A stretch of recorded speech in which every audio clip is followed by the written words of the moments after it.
Tak banyak yang menyadari bahwa sebuah keputusan pemerintah yang terlihat teknis di atas kertas ternyata bisa mengubah peta perdagangan Asia Tenggara. Dalam beberapa minggu terakhir, perhatian banyak pelaku bisnis tertuju pada langkah baru Indonesia dalam mengelola ekspor sumber daya alam.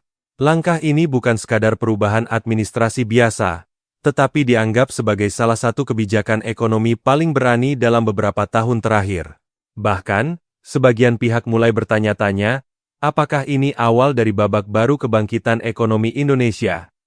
Pemerintah Indonesia resmi memperkenalkan sistem pengelolaan ekspor komoditas strategis melalui satu jalur utama yang dikelola oleh PT Danantara Sumber Daya Indonesia atau DSI. Namun sejak awal pemerintah menegaskan satu hal penting.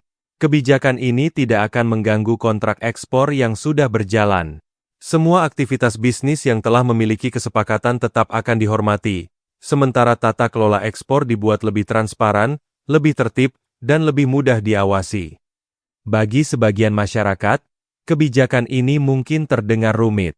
Namun jika disederhanakan, pemerintah ingin memastikan bahwa komoditas strategis Indonesia tidak lagi keluar tanpa pengawasan yang kuat. Selama bertahun-tahun, nilai ekspor Indonesia sangat besar, tetapi muncul pertanyaan yang terus berulang. Apakah seluruh manfaat dari kekayaan alam tersebut benar-benar kembali kepada rakyat Indonesia secara maksimal? Pertanyaan inilah yang menjadi dasar lahirnya kebijakan baru tersebut. Pemerintah melihat bahwa sumber daya alam Indonesia bukanlah aset biasa. Batu bara, kelapa sawit, produk turunannya, hingga berbagai komoditas strategis lainnya merupakan kekayaan nasional yang harus dikelola dengan hati-hati. Karena itu, diperlukan sistem yang mampu memastikan seluruh proses ekspor berjalan sesuai aturan dan memberikan manfaat yang lebih besar bagi negara. Di sisi lain, kebijakan ini muncul pada saat kondisi ekonomi global sedang tidak menentu. Persaingan perdagangan semakin ketat, konflik geopolitik masih terjadi di berbagai kawasan, dan banyak negara mulai memikirkan cara untuk melindungi kepentingan ekonominya sendiri. Dalam situasi seperti ini, Indonesia memilih memperkuat kontrol terhadap sumber daya yang dimilikinya. Selama bertahun-tahun, banyak komoditas Indonesia yang sebelum mencapai pasar dunia terlebih dahulu melewati pusat perdagangan dan logistik negara lain. Salah satu yang paling sering disebut adalah Singapura. Posisi geografisnya yang strategis membuat negara tersebut berkembang menjadi pusat transit perdagangan terbesar di kawasan. Dari aktivitas inilah berbagai keuntungan ekonomi terus mengalir ke Singapura selama puluhan tahun. Namun kini arah kebijakan Indonesia mulai berubah. Pemerintah tidak lagi hanya fokus menjual komoditas ke luar negeri, tetapi juga berupaya memastikan setiap proses perdagangan memberikan nilai tambah yang lebih besar bagi Indonesia sendiri. Karena itulah kebijakan ekspor satu pintu dianggap sebagai bagian dari strategi jangka panjang untuk memperkuat kemandirian ekonomi nasional. Jika dianalogikan secara sederhana, selama ini Indonesia adalah pemilik kebun yang menghasilkan berbagai komoditas bernilai tinggi. Namun sebelum sampai ke pembeli akhir, hasil kebun tersebut sering melewati tangan pihak lain yang ikut memperoleh keuntungan.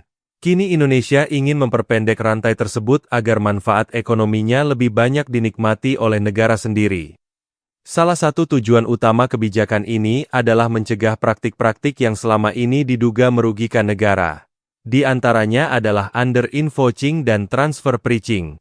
Kedua praktik ini sering menjadi sorotan karena diduga digunakan untuk mengurangi nilai transaksi yang dilaporkan sehingga potensi penerimaan negara menjadi lebih kecil dibanding nilai sebenarnya. Menurut sejumlah pengamat ekonomi, praktik seperti ini dapat menyebabkan kerugian yang sangat besar. Karena itu pemerintah berupaya membangun sistem yang membuat seluruh transaksi menjadi lebih transparan dan mudah dilacak. Dengan pengawasan yang lebih ketat, peluang terjadinya penyimpangan diharapkan bisa ditekan secara signifikan. Langkah ini juga sejalan dengan visi Presiden Prabowo Subianto yang sejak awal menekankan pentingnya pengelolaan kekayaan alam untuk kepentingan rakyat. Menurutnya, sumber daya alam Indonesia harus memberikan manfaat sebesar-besarnya bagi masyarakat Indonesia, bukan hanya menjadi keuntungan bagi pihak lain. Pandangan tersebut sebenarnya bukan hal baru. Sejak lama banyak kalangan mempertanyakan mengapa negara yang memiliki sumber daya begitu melimpah, masih belum mendapatkan manfaat optimal dari kekayaan yang dimilikinya. Pertanyaan itu kini mulai dijawab melalui berbagai kebijakan yang berorientasi pada penguatan kontrol nasional terhadap aset strategis. Bukan hanya batu bara dan kelapa sawit yang menjadi perhatian. Pemerintah juga mulai memperketat pengawasan terhadap berbagai komoditas lain yang memiliki nilai ekonomi tinggi.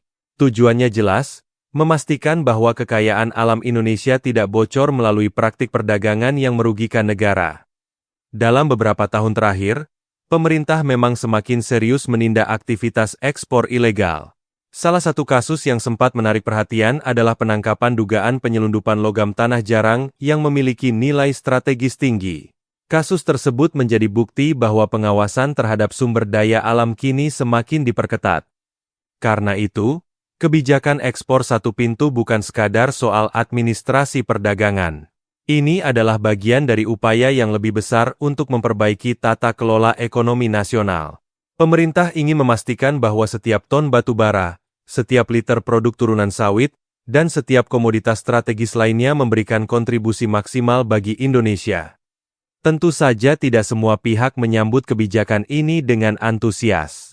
Setiap perubahan besar hampir selalu menimbulkan kekhawatiran.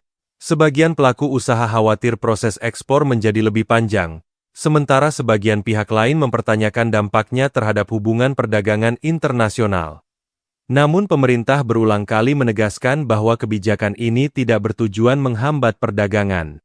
Sebaliknya, pemerintah ingin menciptakan sistem yang lebih tertib, lebih jelas, dan lebih dapat dipertanggungjawabkan.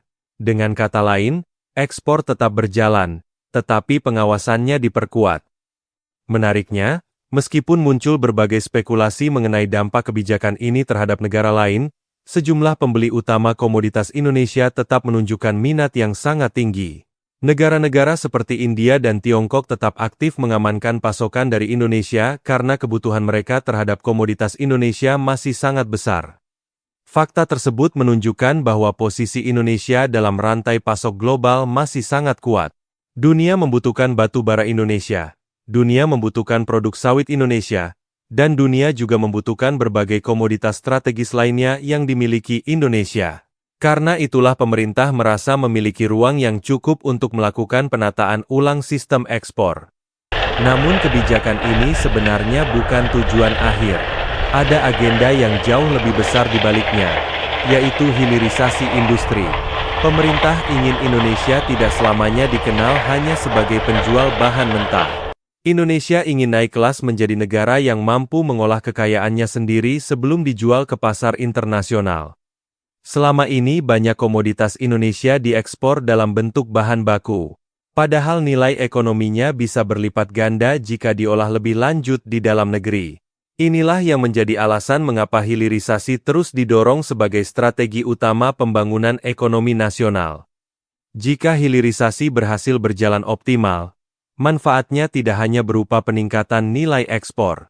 Industri pengolahan akan menciptakan lapangan kerja baru, meningkatkan investasi, memperkuat sektor manufaktur, dan mendorong pertumbuhan ekonomi yang lebih berkelanjutan.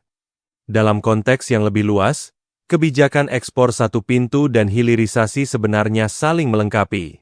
Yang satu memperkuat tata kelola perdagangan, sementara yang lain meningkatkan nilai tambah dari komoditas yang diperdagangkan. Keduanya menjadi bagian dari strategi besar menuju kemandirian ekonomi Indonesia. Karena itulah banyak pengamat menyebut langkah ini sebagai bentuk nasionalisme ekonomi modern. Bukan berarti menutup diri dari dunia luar, tetapi memastikan bahwa kekayaan nasional benar-benar memberikan manfaat terbesar bagi bangsa sendiri sebelum dinikmati pihak lain. Pada akhirnya, keberhasilan kebijakan ini akan ditentukan oleh pelaksanaannya di lapangan. Jika dijalankan secara konsisten, transparan, dan profesional, Indonesia berpeluang memperoleh manfaat ekonomi yang jauh lebih besar dari sumber daya alam yang dimilikinya. Dan jika itu berhasil tercapai, maka kebijakan ekspor satu pintu mungkin akan dikenang sebagai salah satu langkah penting yang membawa Indonesia semakin dekat menuju status kekuatan ekonomi dunia. Yang paling menarik untuk disimak adalah bahwa dunia kini sedang memasuki era baru, di mana negara yang menguasai sumber daya, rantai pasok, dan industri pengolahan akan memiliki posisi tawar yang jauh lebih kuat dibanding negara yang hanya menjadi perantara perdagangan. Indonesia memiliki semua modal untuk memenangkan persaingan tersebut. mulai dari kekayaan alam yang melimpah, pasar domestik yang besar, hingga posisi strategis di kawasan Asia.